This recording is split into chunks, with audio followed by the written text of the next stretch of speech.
ATRA webinar. The broadcast is now starting. All attendees are in listen-only mode. Hello everyone and welcome to another ATRA webinar. My name is Mike Souza. I am the ATRA Senior Research Technician. Today's webinar we're going to be talking about the 65, 66, and 68 RFE comparison. Hope everyone's got their volume up so they can hear me okay. And some of you guys that are listening to me on the phone, that's fine also.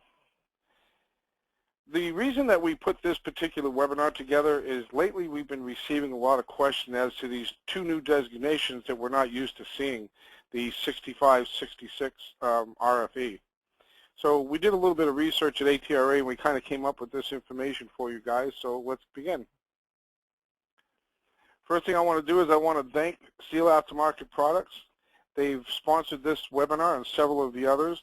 They've made them available to everyone, not just to ATRA members, so everyone can log in and watch this webinar for free. So we want to especially thank them for that. If you have any questions or comments, please contact Lance Wiggins at ATRA. That's his website address right there, lwiggins@atra.com.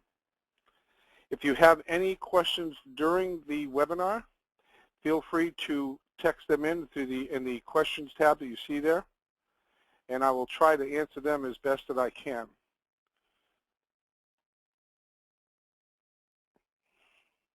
Okay, the 65, 66, and 68 RFE are all rear-wheel drive, fully electronic. It's been the same way since the 45 RFE came out back in 1998. The 45 RFE was first used in the 99 and later Jeep vehicles. Chrysler always has a habit of testing out their new transmissions in the Jeep models before they try them out in Dodge vehicles. In 2001, the 545 RFE arrived. It was the base that actually created the other 6-speed that we're going to talk about today. In 2006, the 68 RFE came out. And again, that was derived from the 45 RFE, but they put that one behind the 6.7 Cummins diesels. Then in 2012 is when all the questions started, because in 2012 the 65 RFE arrived, but it was only used on V8 Ram vehicles, 1500s, the Durango and Grand Cherokees with the V8 engine. Also in 2012, the 66 RFE arrived. And the 66 RFE actually uses all 6 forward gears. Now, what I want to point out here is you'll notice the 45, 545, and the 65 RFE are all basically in the same case.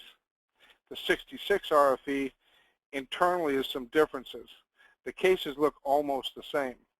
Obviously, the 68 RFE is much larger, and it's easy to distinguish which one you're working on there. The ID tag that you're going to find on the side of the case, just below the case connector right there, and is going to be the way you're going to identify which one you're working on, because you may get confused between the 65 and the 66.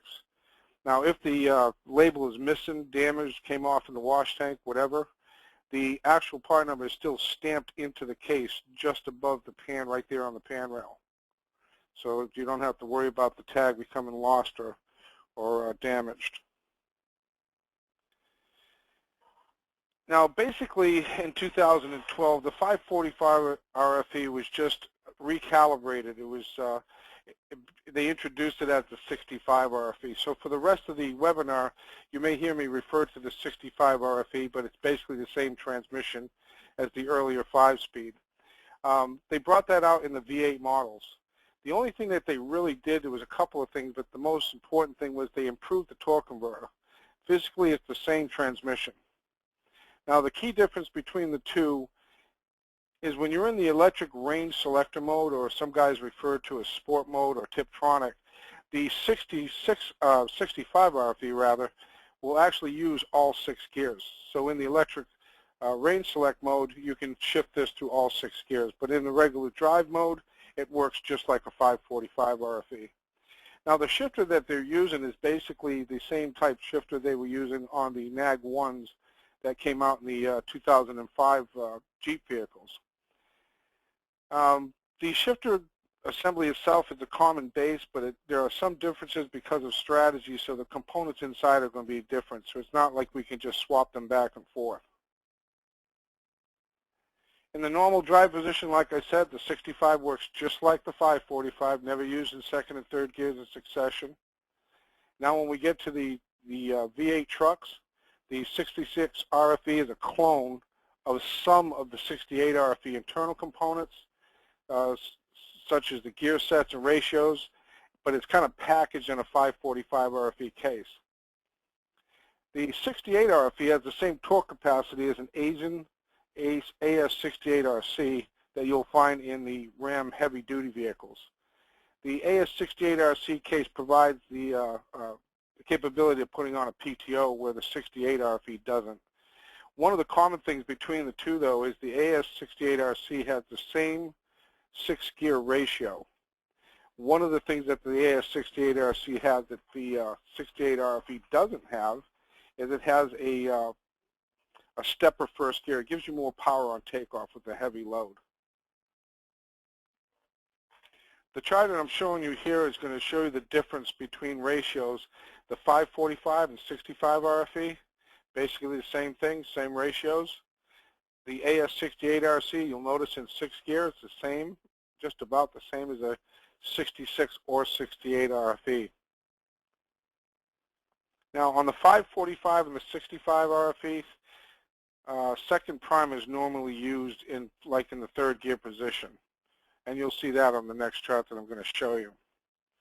Now, when we were talking earlier about the 66 RFE deriving from components of the 545 and some from the 68, we're going to kind of go over that. Now, the components that derive from the 545 are normally found in the front end of the transmission. Obviously, that includes the converter, the pump, the whole input drum section with the underdrive, overdrive, and reverse clutches in it.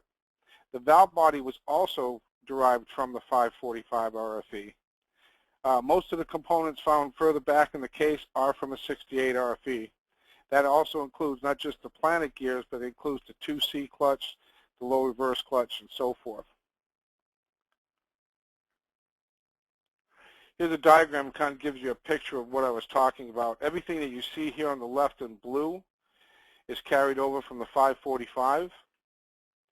Everything that you see in green is carried over from the 68 RFE. What's common between the both is what you see in red, the actual input clutch drum and that sort of stuff.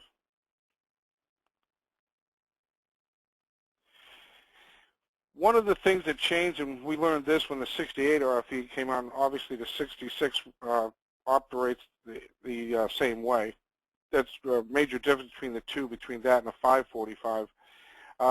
Being that the gear train is identical to a 68 RFE, you can see that the 4C clutch actually holds the sun gear, it's part of the sun gear.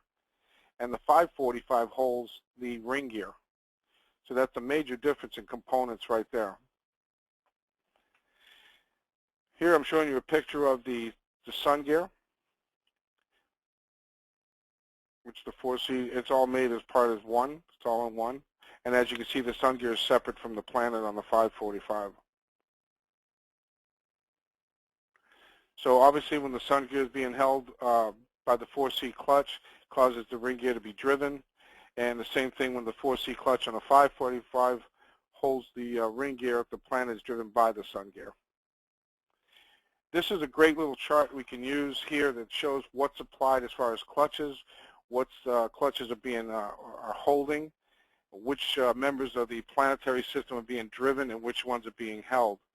So if you have a noise problem, and you guys know as well as I do, chasing the noise in the shop sometimes can be really tough. So you can use a chart like this to see when a planet is being held and when it's turning. So if a noise actually goes away in a particular gear, you'll be able to try to pinpoint exactly what component is giving you that problem. Here's the component apply chart for both the 545 and 65 RFE and versus the 68 and 66. Now, as you can see here, you got first, second gear, and we have a second prime, third, fourth, and fifth. So this basically has 6 gears to it. although they only use 5 out of the 6. The second prime is used for a forced kickdown. If you're going highway speeds and to prevent the engine from over-revving during kickdown, they'll actually kick it down to second prime, which as you can see is a little bit higher ratio than the normal second gear that you would get in a normal upshift. And over here on the right, we can see that the 66 and 68 RFE has all 6 gears being used.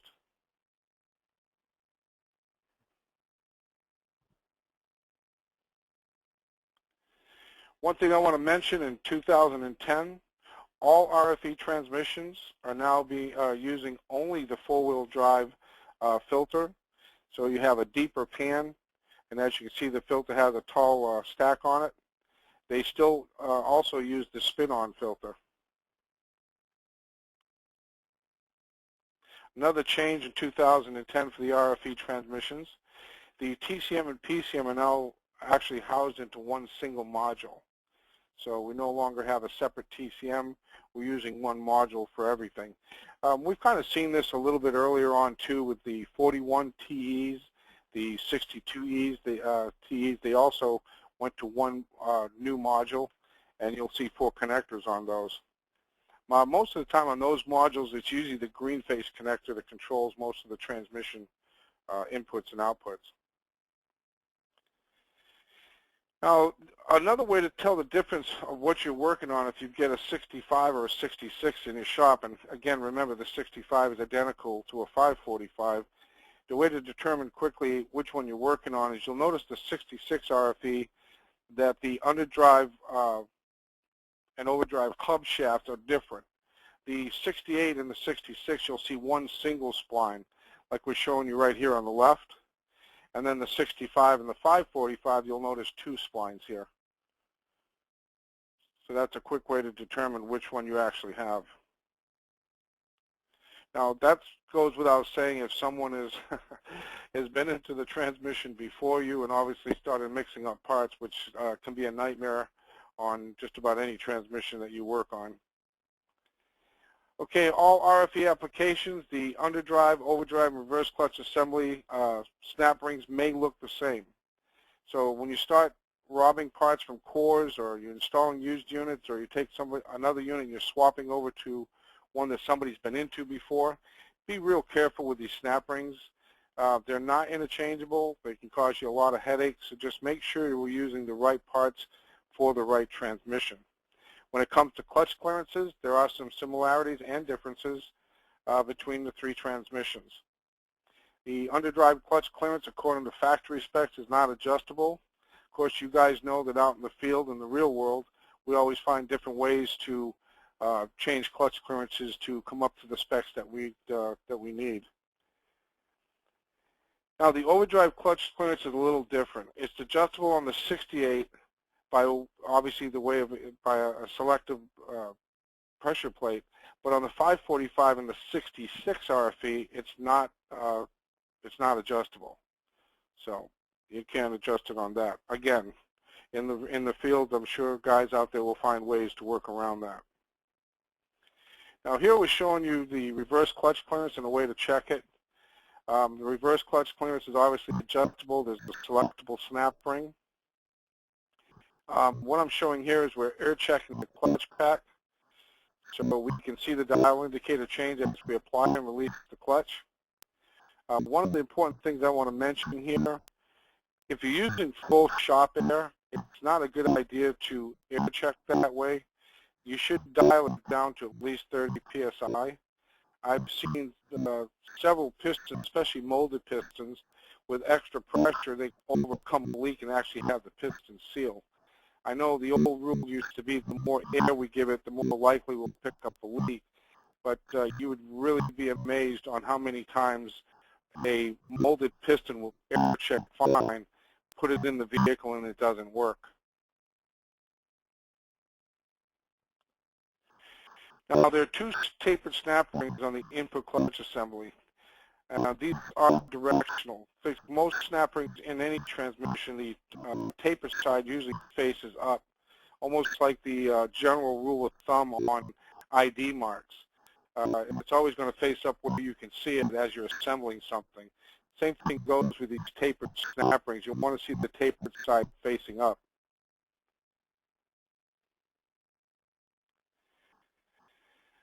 Just as with the input clutch assembly, there are some similarities, like I said before, and differences between the 4C and the 2C clutches on all three of the RFE transmissions. The 4C clutch retainers are the same for all three, the same number of clutch discs, and the same, obviously the same clearances and measurements are all going to be the same as well. All of these transmissions, on all of these, be real careful with these molded pistons, especially the 4C piston. We seem to be getting a lot of calls on the tech line lately that guys are assembling the piston and they're having a problem with the 4C piston and cut the outer seal. These pistons are not cheap. And as you guys know, when you have to buy them, sometimes you have to buy the whole set. So if you damage one, you may have to buy a complete set of them.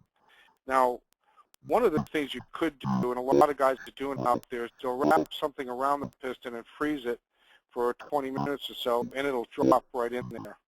There's aftermarket products like Seal Easy cones that can do the same thing.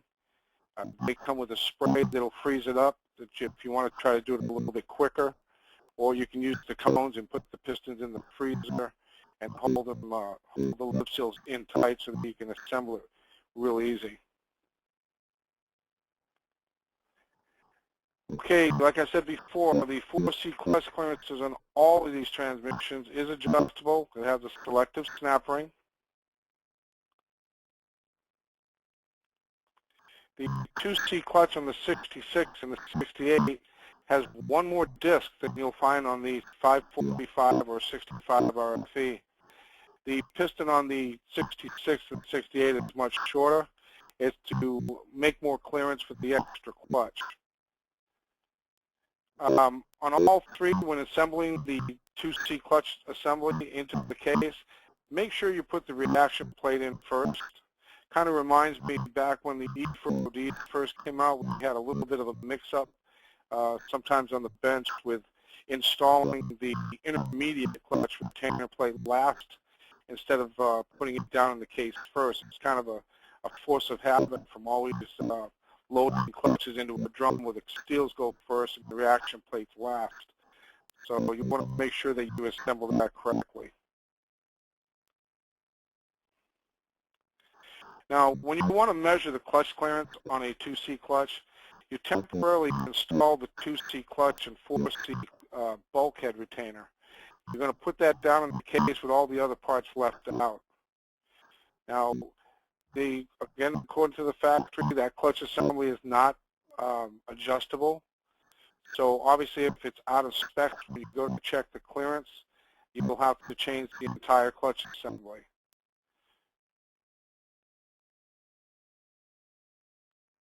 On final assembly, when we do put the 4C retainer down inside the case, make sure that the feed holes are facing up towards the valve body, so that the open ends are up. Now here's a great example of what I was talking about before. Now here's your tapered snap ring. See how the case is actually cut straight on this side and actually tapered a little bit here. Obviously, trying to force this snap ring in upside down, it may go in, but it's not going to hold in place, and it's possibly pop out once the vehicle is in use. So be real careful with these snap rings. The other thing is the opening of this snap ring, you'll notice, is also aligned with the opening of the case. So try to keep these snap rings the same way.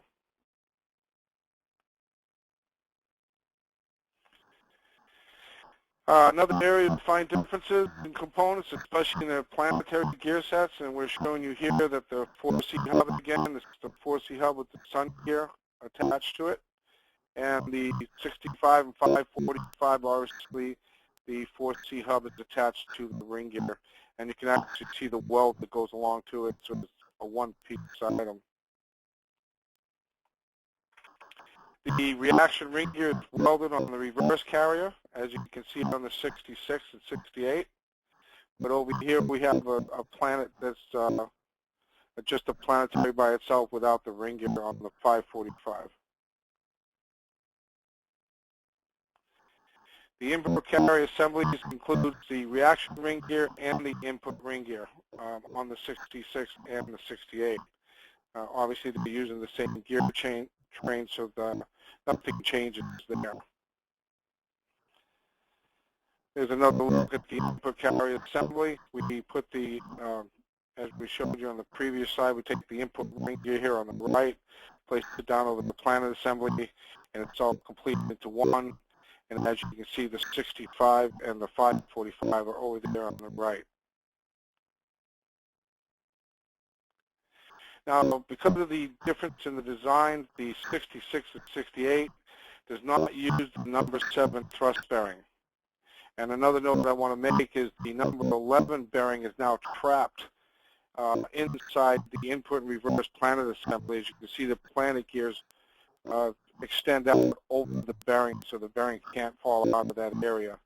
Now, if I was going to check this bearing to make sure that it's good, I would have to take a sun gear and kind of press and rotate down on top of the bearing to see if I could feel any roughness, in case of, you happen any kind of whining noises or anything like that.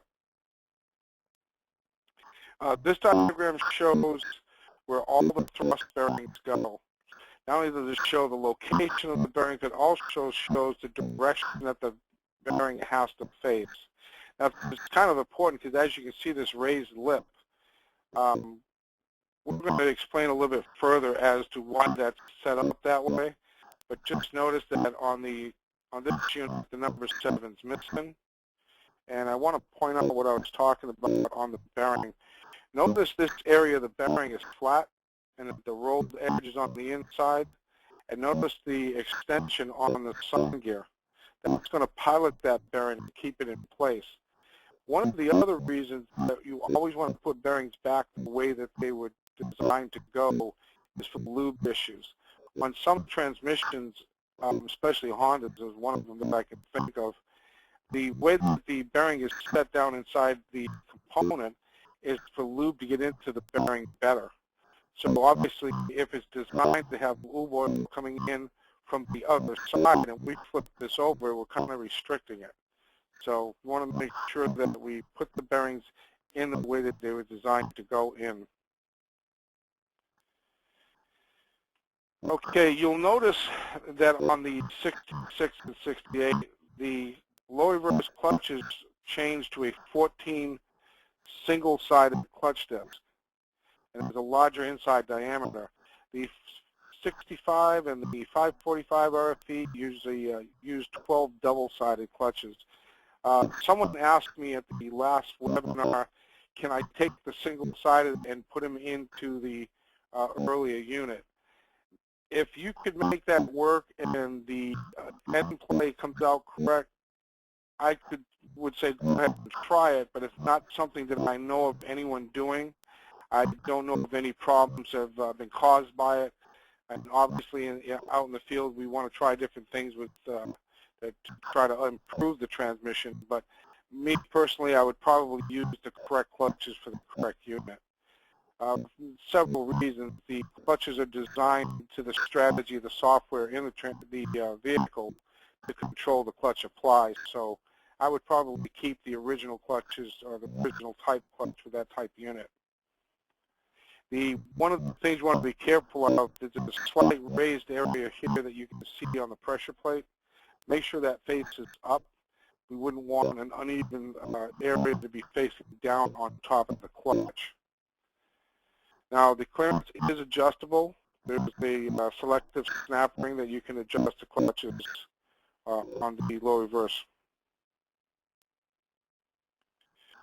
Another big change from the 66 and 68 from the 545 is they use a sprag type clutch, overrunning clutch, where the 65 and the 545 RFE use a spring and roller. Let's talk a little bit about end plate checks. We're talking about here the input shaft end plate. Obviously, we're showing you some OE tools, and I give you the part numbers or the adapter numbers for these tools. whatever way you're using to check input shaft clearance on the transmissions that you work on in your shop will work just fine. One of the things I do want to mention, when you're doing an end plate check, you'll notice that when you pull on the input shaft to check the clearance, you'll notice like it kind of stops twice. You'll feel like one little click and then you'll feel the next one. The first click that you're feeling is really the input shaft moving on the input clutch hub. You kind of want to subtract that measurement from the total measurement. The movement of the second stop is your actual input shaft end play. So if you wanted to pull the first, come up to the first stop, reset the dial indicator, and then that second one would be your actual input shaft clearance. Now the clearance can be adjusted. Obviously you can see here that the selectable thrust plate, and it goes behind the input clutch right there on the number 5 bearing. The output shaft end play, being that the 66 and the 68 share the same rear case components, the adjustment and end plate checks are going to be the same. So there's no difference there. And we're showing you the OE tools here if you wanted to actually use them, or use whatever you're using in your shop now. Now, output shaft end plate, there's a thrust plate that goes down on the back of the reaction sun gear. Now, there's some notches cut out actually in the plate, and you can see them right here. These notches have to align with some lugs on the hub. So make sure we align that, because if we get that out of place, we could try, it could actually bind the unit up, or we're going to throw our end plate check off dramatically. So be careful when you're putting that thrust plate down there on top of the hub. Okay, that about ends the portion of the 65, 66, and 68 RFE transmission. I want to just mention that we still have plenty of time for anybody that wants to register for the expo this year. We're having it at the Rio. It's an awesome hotel. It's always a great time to go to Vegas, and any time it's a great time to go to Vegas, but Halloween, there's nothing beats Halloween in Vegas. Not only that, the fact that you're going to, there are going to be some really great speakers there. There's going to be some great information to get the handout material for that and have that in your shop. So you still have about 85 days, 14 hours, and 26 minutes. Again, I want to thank Seal Aftermarket Products for sponsoring the webinars for us and making them available to everyone out there. We even have one gentleman down in Brazil that's logged in. If you guys have any questions and you're using the phone headset to listen in on the webinar, you'll see a little hand icon by your name. You can click on that, and I'll put you on speaker so I can hear you. Or if any of you other guys want to ask a question now, that's fine. I'll leave the webinar open for a few more minutes in case anybody wants to text in any questions. And I just want to thank all you guys for attending, and I appreciate you listening in, and hope I see you guys in Expo and at the next webinar. Thank you.